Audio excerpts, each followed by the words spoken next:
Hi friends, ഇന്ന് നമ്മൾ പരിശോധിക്കാൻ പോകുന്നത് 2011 മുതൽ 2024 വരെ അച്ചടിച്ചിട്ടുള്ള 2 രൂപ കോയിൻ്റെ ഡീറ്റെയിൽസാണ്. അപ്പോൾ നമുക്ക് വീഡിയോയിലേക്ക് പോകാം. സമയം കളയുന്നത് എനിക്ക് ഇഷ്ടമല്ല, ആരുടേതായാലും. അപ്പോൾ നമുക്ക് വീഡിയോ കണ്ടിട്ട് വരാം. 2011 മുതൽ 2014 കാലയളവ് വരെ അച്ചടിച്ച നാണയങ്ങൾ 5 രൂപ മുതൽ 15 രൂപ വരെയും 2015, 2016, 2017 എന്നീ കാലവർഷങ്ങളിൽ അടിച്ചിട്ടുള്ള നാണയങ്ങൾ 5 രൂപ മുതൽ 10 രൂപ വരെയും 2018, 2019 വർഷങ്ങളിൽ അച്ചടിച്ചിട്ടുള്ള നാണയങ്ങൾ 2018 നോയിഡ മിൻറ്റ് മാർക്കുള്ള കോയിനുകൾ 10 രൂപ മുതൽ 30 രൂപ വരെ വില ലഭിക്കുന്നതാണ്.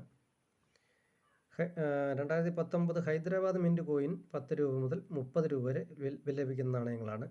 ഈ 2018, 2019 ബാക്കിയുള്ള മിൻറ്റുകൾ 5 രൂപ വരെ UNC കണ്ടീഷനിൽ ലഭിക്കുന്നതാണ്. പക്ഷേ ഇതിനകത്ത് ഡൈ വെറൈറ്റിയാണ് 2018, 2019 കോയിൻസ് വന്നിട്ടുള്ളത്. എന്തുകൊണ്ടാണ്? ഇതാണ് ഒറിജിനൽ ഡൈ. 2011 മുതൽ 2019 വരെ അടിക്കേണ്ട ഡൈ. 2018, 2019 ഡൈ വെറൈറ്റി വന്നിട്ടുണ്ട്. എന്താണ് ഇത്രയും വിലക്കുറവെന്നുള്ള കാര്യം അറിയില്ല. ചിലപ്പോൾ സർക്കുലേഷനിൽ കൂടുതലായി കിട്ടുന്ന നാണയമായതുകൊണ്ടാവാം വില കുറഞ്ഞു നിൽക്കുന്നത്. ഇനി നമുക്ക് അടുത്ത 2019 മുതൽ 2021 വരെ അച്ചടിച്ചിട്ടുള്ള 2 രൂപ നാണയങ്ങൾ, അതായത് ഈ മഴത്തുള്ളിയുടെ ഒരു സിമ്പൽ പോലെ തോന്നാം എന്ന് നമുക്ക് കരുതാം. ആ ഒരു കോയിൻ്റെ ഡീറ്റെയിൽസിലേക്ക് വന്നാൽ 2019, 2020, 2021. 2020 കൽക്കട്ടയിൽ മിൻറ്റ് ചെയ്ത കോയിൻ മാത്രം 25 രൂപ മുതൽ 100 രൂപ വരെയും ബാക്കിയുള്ള ഓൾ മിൻറ്റ് കോയിൻ 5 രൂപ മുതൽ 20 രൂപ വരെയുമാണ് ലഭിക്കുക.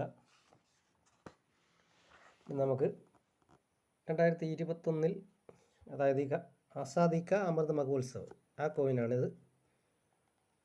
ആ കോയിൻ്റെ ഡീറ്റെയിൽസിലേക്ക് വരാം. 2021 ഇത് മിൻറ്റ് ചെയ്യപ്പെട്ടിട്ടുള്ളത് ഹൈദരാബാദിൽ മാത്രമാണ്. അതിന് 100 രൂപ മുതൽ 300 രൂപ വരെ പ്രൈസ് ലഭിക്കുന്ന കോയിൻസുകളാണ്.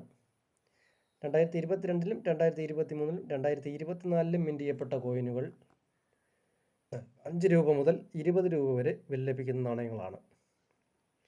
അപ്പോൾ ഇനി അടുത്തതായിട്ട് ഈ 5 രൂപ കോയിൻ്റെ വീഡിയോയുമായി കാണുന്നത് വരെ എല്ലാവർക്കും ഗുഡ് ബൈ.